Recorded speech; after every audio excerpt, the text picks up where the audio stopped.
Ni Dio TV nk'uko musanzwe mubizi murashikirizwa na Dave. Nkaba nkwibutsa nimba ari ryambere uje kwiyicano gukanda subscribe, gufungura inzogera kugira ubashe kubana natwe mu biganiro tuzoza turabashikiriza hano. Reka nizere ko ugiye kubana nanje mu kiganiro kugeza kirangiye, ndazi neza ko kizogufasha. Uno musi rero tukaba tugiye kurabira hamwe igice ca mbere c'uburyo abakundana bogabanya kutumvikana hagati y'urukundo rwabo. Mbega iyo ushwanye n'uwo muri kumwe mu rukundo akenshi bituma wumva ko birangiye ataco mugihuriyeko. Ese iyo upfuye ikintu n'umukunzi wawe ntuzi ingene mwosubiza ibintu ku murongo. Ufise ikibazo cerekeye n'ukuntu uwo muri kumwe mu rukundo mutumvikana. Aha ndazi neza uraza kuronka inyishu y'ikibazo cawe, wepfa kuntega amatwi. Urukundo rwawe rwagakwiye kuba urukundo buri umwe wese arurimwo yishima, akumva ko vy'ukuri atahandi akwiye kuba atari ngaho nyene. Ariko kubera ibibazo bigenda biza byamaze konona urukundo rwawe, none umwe wese ari kumva yuko yari yihenze gukundana n'uwundi hagati yanyu. Aha rero nimba uri mu rukundo rumeze uko, menya neza ko kino kiganiro kiri ngombwa kugikurikirana, kuko nta wundi nagikoreye atari wewe. Akenshi iyo abakundanye bashwanye bikunze guhera batandukanye, kandi bitari ngombwa ko bahagarika urukundo rwabo. Kuva ubu ukwiye kumenya bino bintu kugira nawe wubaka urukundo rwiza ruryoshe, ata bintu by'imishwano rurimwo. Icambere rero mukwiye kumenya kandi mugatahura nuko abakundana hari ibihe bashobora kutumvikana canke kudahuriza ku kintu, canke mbere bagashwana bapfuye utuntu batumvikanyeko. Mukwiye kumenya ko abantu babiri kudahuriza ku kintu ari ibintu bisanzwe, bitatuma mufata ingingo yo gutandukana ngo umwe wese aje ukwiwe. Mukwiye kubifata ibisanzwe, ahubwo mukiga ukuntu ivyo bibazo vyotorerwa umuti. Icya kabiri, gerageza wibuke urukundo ukunda umukunzi wawe n'uburyo umukeneyemwo. Ndakubwira muntu yumva ko kwibuka ivyo bizoguha impamvu yo kurondera inyishu kuri buri kibazo cose gihari hagati yanyu mwembi babiri.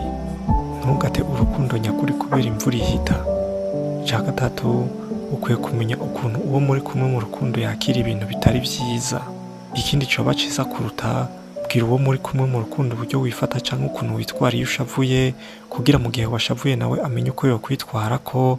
Gusa nawe nimba ugira uburake bwinshi, niwiyigisha ukuntu wogabanya ishavu ryawe. Narakoze ikiganiro c'ukuntu umuntu akwiye kwitwara mu gihe yashavuye, ndaza kugisiga muri commentaire uze kujayo ukirabe.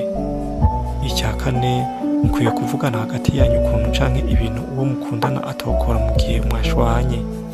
Aha muri ico gihe mubwira ibintu uzi neza ko bigushavuza cane ku buryo udashobora kuvyihanganira mu gihe umubonye abikora. Rero ubimubwira imbere yuko ingorane ziba, kugira amenye ivyo yirinda mu gihe mutameranye neza. Aha mbere biramuteguza kumenya ko mu gihe yakosheje atarengereye umurongo w'imbabazi ku makosa yakoze, kuko abazi ivyo utokwihanganira. Icya gatanu, ntibikagutera ubwoba kuvuga uburyo wiyumva mu gihe utari kurumvikana n'uwo mukundana. Mubwire nimba ari ikintu yakoze utakunze, kugira amenye nawe ko yakubabaje bikunze agusaba ikigongwe. Ndumva narakoze n'ikiganiro c'amajambo meza ukoresha mu gusaba ikigongwe umukunzi wawe, naco nyene ndagisiga muri commentaire uze kucayo ukirabe.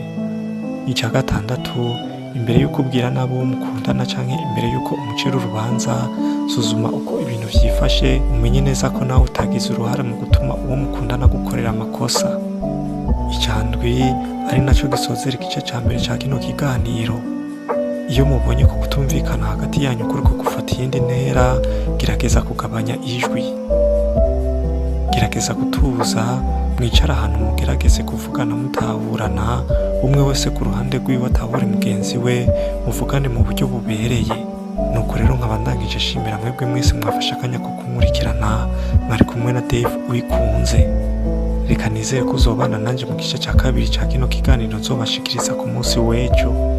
Reka kandi nizere ko kino kiganiro cagushimishije, wibuke kufyonda harya handitse s'abone kugira uzokomeze kubona ibiganiro nk'ibi, kandi wibuke kugikwiragiza mu bagenzi bawe kugira nabo kibafashe. Murakoze cane, mugira ibihe vyiza.